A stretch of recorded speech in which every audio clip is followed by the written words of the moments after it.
Hi, I'm Liz Whiteacre, and we're going to talk about how we can be catalysts for change. Week four's objectives in the course has us exploring examples of change makers, and you'll get to see in action people both on local and global levels who are making a big difference in this world with the different initiatives that they've taken. We'll think about how we can identify both small and big altruistic actions that we can take that will affect our local communities and perhaps the world as well. We'll brainstorm altruistic actions for our research projects this term, and once we have an idea of what we'd like to do, we will write a persuasive proposal this week.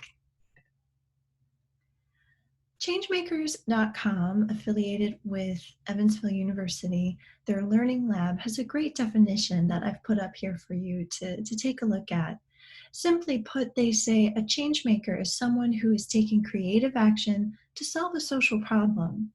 First, by actively tackling a social problem, a change maker demonstrates they are motivated to act. It is not enough to have the intentions to do something good. Intentions must be translated into action. And you can follow that link from the PowerPoint slides, which are posted in our class's LMS resource page, if you'd like to check out that full report, the PDF that they have created. This term, I'll be asking you to select an altruistic action that you can explore and figure out how can I actually do this. So while you're brainstorming this week, it's important that you consider follow through and personal commitment. Your project for this class should be something that excites you, something you feel passionate about, and also something that could lead to real change and real action. First, we'll want to identify what altruistic actions are and then consider how they can affect the people in the communities that we're a part of. So here we have some definitions from the dictionary. We are going right to our touchstones so that we are all on the same page. Community, a unified body of individuals. When you're thinking about who you want to help in connection to the project that we will be working on this term, you can definitely start small. You might think about, let's say you're an education major. We've had quite a few of those in the past who've done this project, and they're interested in eventually through their careers figuring out how to help young people learn within the discipline that they're passionate about.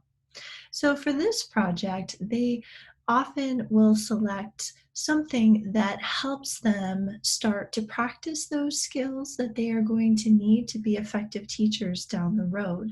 They might choose a unified body of individuals to be students in the population that they plan to work with. And then when we think about altruism or the belief in or practice of disinterested and selfless concern for the well-being of others, right? Thinking about what can we do to help other people out. Those education majors might think about how could they as students help support students in elementary school or in secondary education right now. What can they be doing to give back? Sometimes it is with students at schools that have an affiliation with UIndy. Sometimes it's where they went to school in the past.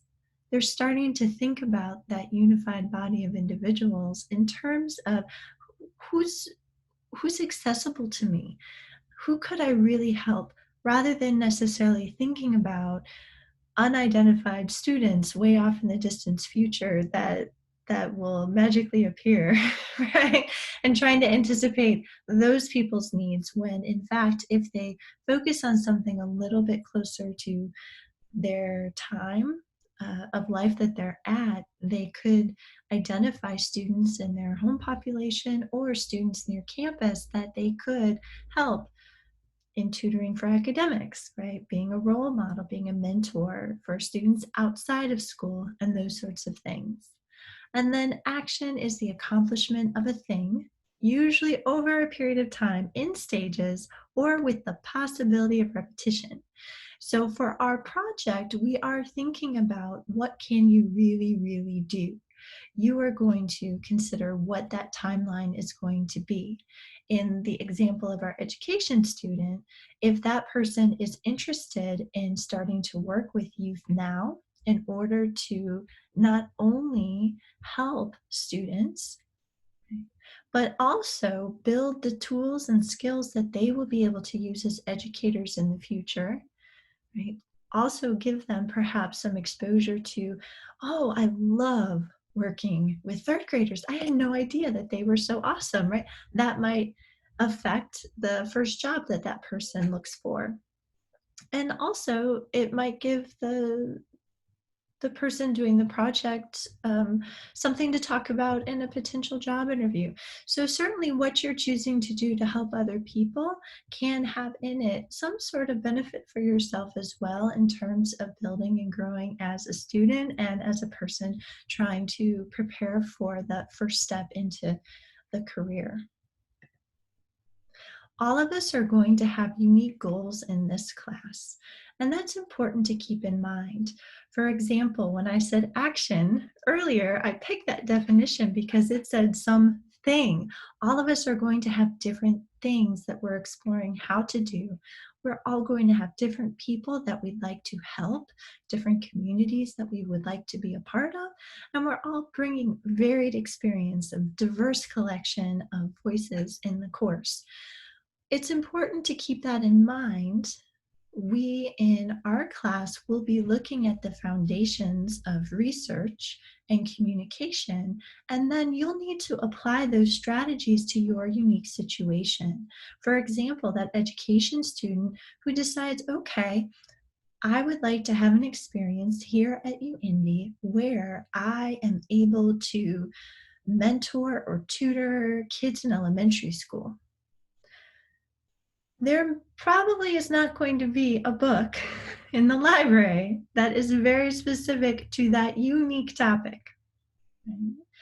The student will be able to find books that give advice on mentoring young people, that give advice on tutoring young people, right? That generalized topic. But specifically, UIndy, that person might have to do some different steps in research. Talk to people on campus to find out what are organizations that would help connect me to this. Maybe going to faculty advisors of different clubs, talking to club presidents, and seeing on the website, right, or through announcements on campus, what's happening to help them get connected with the right group of people to share in that vision of helping young people in a particular way. Somebody else might not need to take those same steps if they're not interested in working with a population through the university. So we will talk about all the different ways that you can approach research and collect information, and then you'll need to make those decisions about what is most applicable to your unique goal in this research project. So here is a graphic that kind of gives an overview of the steps in the research project. I think that it is really helpful because it's not discipline specific. I like that about this infographic. Down at the bottom where it's red, we kind of follow our way through the rainbow. We start with defining the problem, going to literature or going to, well, what's the other information that's out there? What conversation is going on that can help inform me of what my interests are and what I want to find out what to do? Selecting a research design, formulating a hypothesis, carrying out the research, interpreting your results, reporting the research findings, and then perhaps repeating the process. When we think about this, oftentimes our minds go to the hard sciences or social sciences, but this applies to what we're doing in English 101 as well. And going through these steps will help provide a foundation for those other core courses in your degree. Right now, we are in the define the problem and propose to me what you would like to find out. We are not going to hit the review the literature phase until after the proposal has been presented and approved. So for this project, it's important that you don't start doing any research yet. This is a time this week to think about what would you like to know how to do. So first you'll need to think about that aspect of community. Who do you want to help? How do you want to help? What is that altruistic nature? Then the action. How could you take action to help this community? You might not know at this point. Your research project might be about figuring out the best way to do that, and that's okay. Your timeline should be, how much time do you want to commit to this altruistic action? Do you want to look for something that you can engage during this term or at the end of this term and get started helping people right away? Or is this something that might be throughout the whole time you're here at UIndy? Or might this be something that is after you've graduated and you're thinking about how do you prepare yourself here for that next step, if you might want to investigate something that is connected to your career perhaps?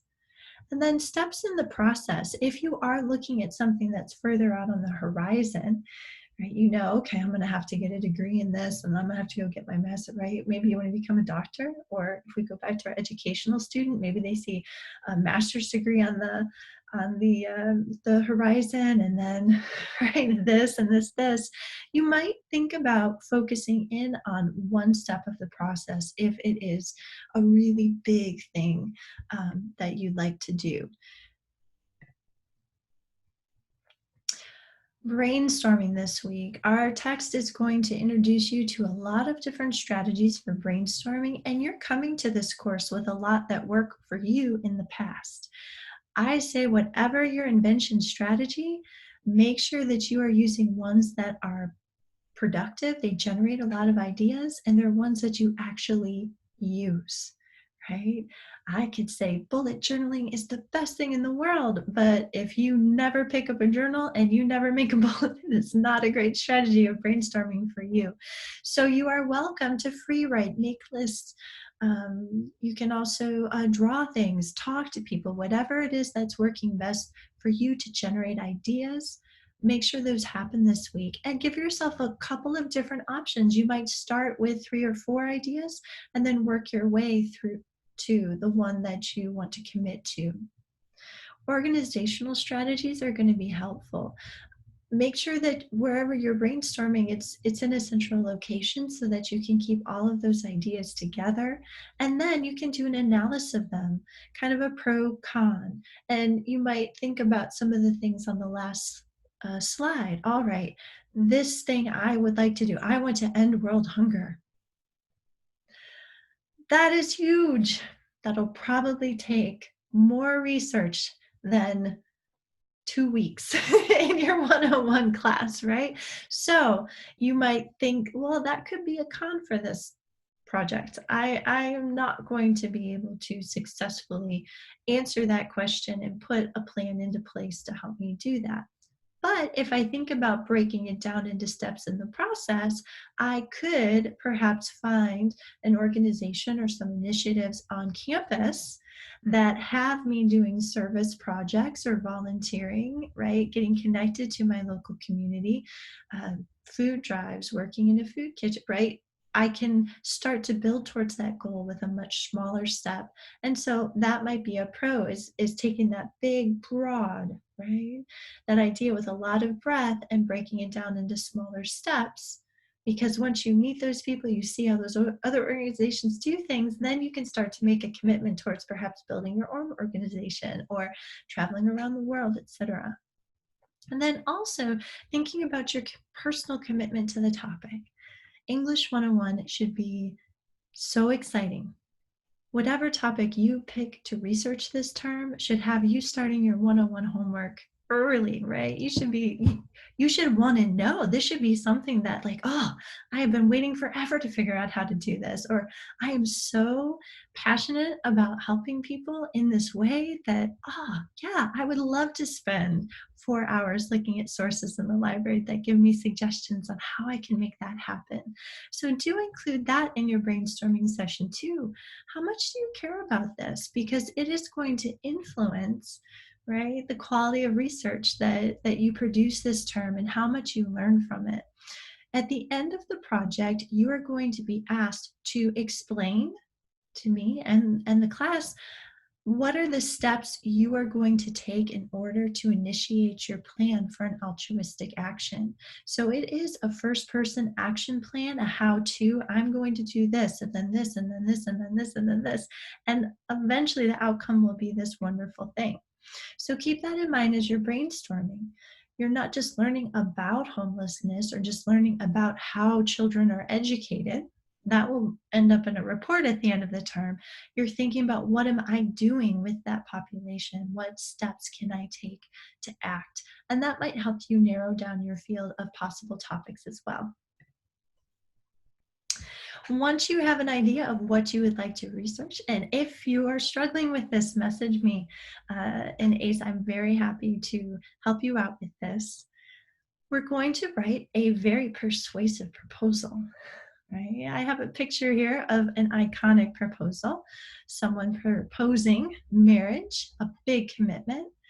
What you need to do, just as we do when people are making wedding proposals, is identify the audience. Right?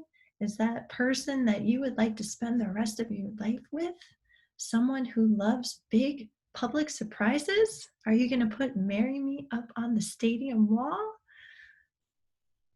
Right, that may or may not work for that person. Maybe that person would be much more comfortable in a very private, quiet setting.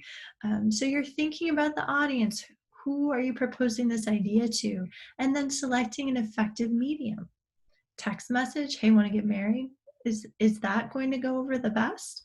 Right? Or I don't know, maybe a weekend away, or asking from the whole family, or again, flying an airplane with a message behind it over a company picnic.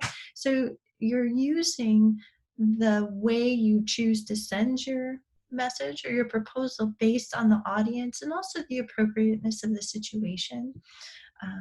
You want to make sure you're articulating the message clearly, being upfront. I would like to propose to do this, so that it's clear, and then presenting your plan for follow through. It's also important in a proposal that you clarify the why. And by the why, I mean, why should your audience care about this, right? Or why are you passionate about this? Why do you think this is a great idea? So the why is a little vague, but it can cover some different elements of your proposal, and making sure that you're explaining, I think we should do this for this reason, or doing this would be a great idea for this, or this is why you should support this. That needs to be a part of a persuasive proposal. If we think about our rhetorical triangle that we looked at in the early part of the term, we can go back to our friend, Mr. Aristotle, and a part of that are his concepts of the three appeals. Ethos, logos, and pathos. And you've been thinking about this in courses before, and these are ideas that are going to come up not just in other English courses, but philosophy courses, religion courses, history courses. Everybody is connecting to these ideas in different ways, especially when they're communicating. I included a cartoon here, which I thought did a nice job of providing some visual aids for us when we think about these concepts. Ethos is an ethical appeal. So when you are thinking about your audience, right, if you're applying an ethical appeal, you're thinking about how that person is going to respond to your subject in an ethical way. What do they think is fair and reasonable, right? Versus pathos, an emotional appeal.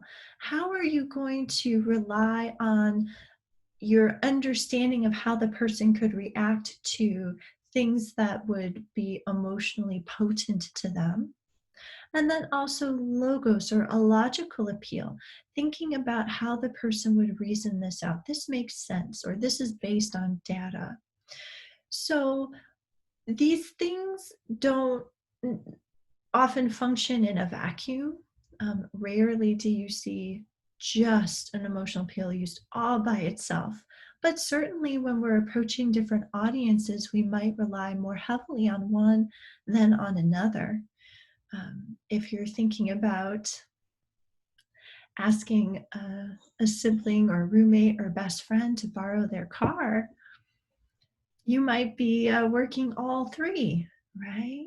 You might say, well, you remember last time I took such good care of your car and I filled it up with gas, right?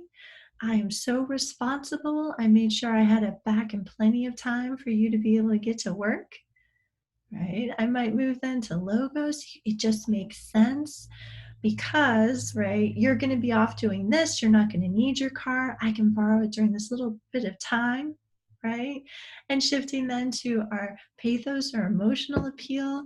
Boy, I'm going to be so disappointed if I don't get to participate in this. This is really going to break my heart. This is a once in a lifetime opportunity. You don't want me to feel terrible and sad.